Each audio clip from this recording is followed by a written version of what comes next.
Bonjour, bienvenue sur le coin du cinéphile. Notre vidéo X, je ne les compte pas. Donc aujourd'hui nous allons encore parler des pionnières du cinéma. Marie-Louise Iribe est née à Paris en 1894 à Paris. Elle va décéder à l'âge de 39 ans.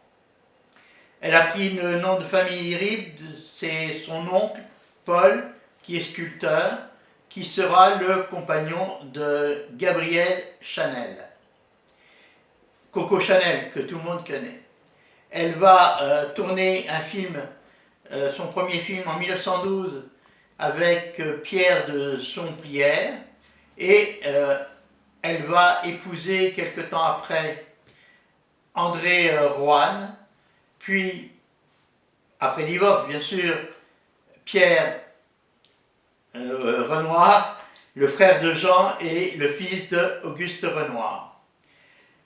Ils vont ensemble créer la société de production Les Artistes Associés, pas les United Artists, là ça a été une création américaine.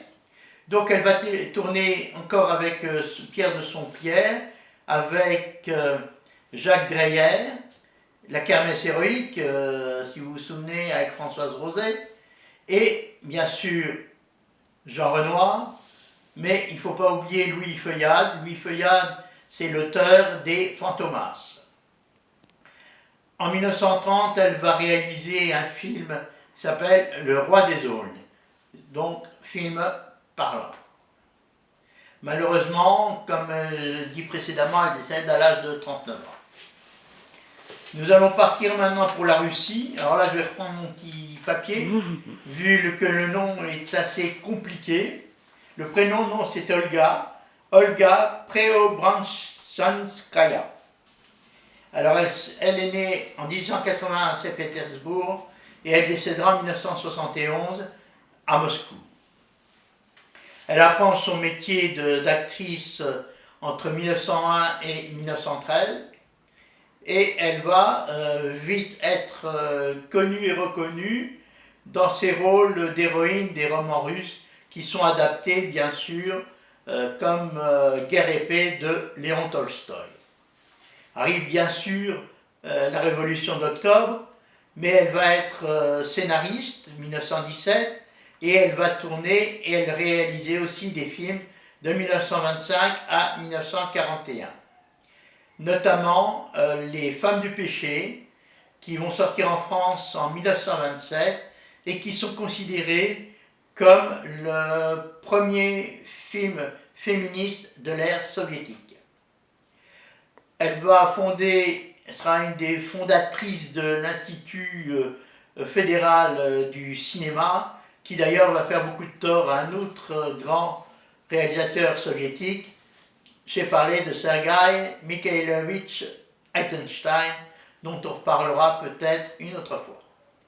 Maintenant, pour conclure, nous allons parler d'Hélène Bute. Hélène Bute est née au Texas en 1906 et va mourir à New York en 1983. Elle va faire ses études à la Pennsylvania Academy of Art, à l'université de Yale et à la Sorbonne. Elle va s'attacher aux films d'animation expérimentaux. Pour ceci, elle va faire appel pour les effets spéciaux à Ted Nemeth, qui va devenir un peu plus tard son mari, et toute sa vie, elle ne fera pratiquement que ce type de film.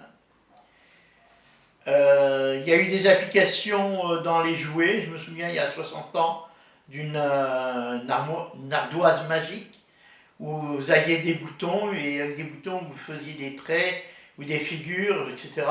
Bon, c'était il y a 60 ans, c'est très dépassé comme jouet. Avec Hélène, nous allons conclure cette série des pionnières du cinéma.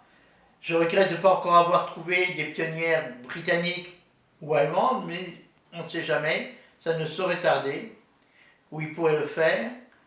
Je vous donne rendez-vous sur le coin du cinéphile, ainsi que lors du déconfinement dans les salles multiples de la région de Metz.